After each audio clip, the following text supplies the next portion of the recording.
Yes, sir. Thank you, Tammy. I just want to follow up on Nadia's question.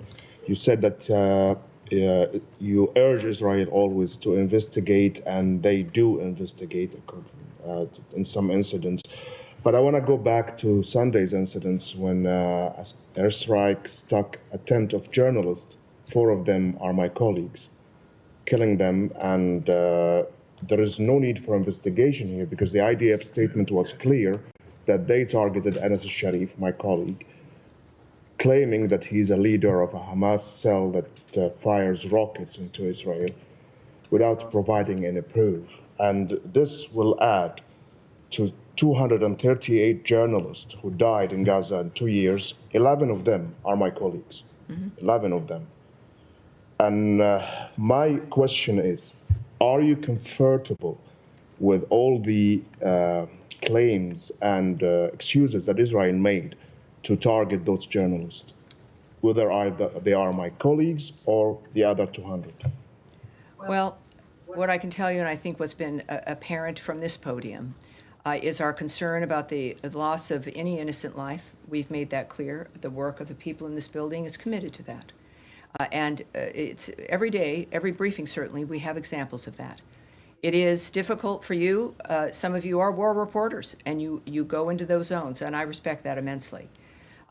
So I'm not in a position, nor will I discuss my feelings. That's not what I'm here for, whether I'm comfortable or uncomfortable. What I will tell you is that we refer you to Israel for information regarding al-Sharif. Israel has released evidence that Sharif was part of Hamas and was supportive of the Hamas attack on October 7th. They're the ones who have the evidence. They're the ones who can be reached, and will hopefully talk with you and certainly talk with others who reach out to them.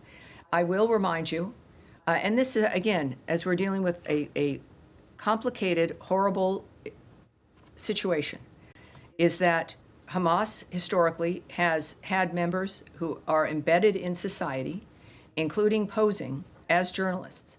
It is a horrible thing to do for those of you who are committed to finding information for people, to be in that situation. It's horrible in any war. I think some of us, if not most of us, have met someone who's been injured or know of someone who's been killed, who we've worked with because of a war situation. They are a terrorist organization. They launch rockets from near hospitals. They have bases under hospitals and schools.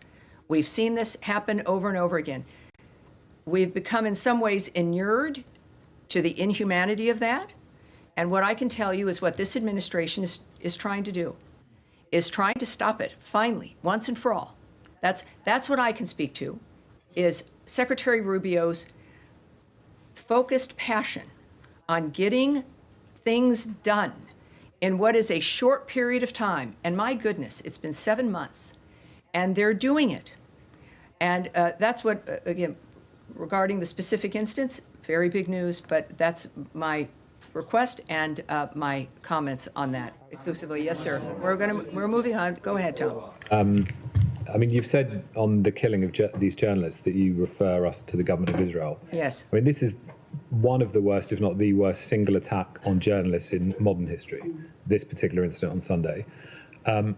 As of all the journalists being killed, probably many of them by American weapons that are supplied by the US. Well, let's not, I'm sorry. I respect you enough to know, to not project something that serious and saying probably. Let's leave that out. The majority of weapons that are used have been supplied by the United States, courtesy of the US taxpayers. So there is a very strong accountability issue for the American government.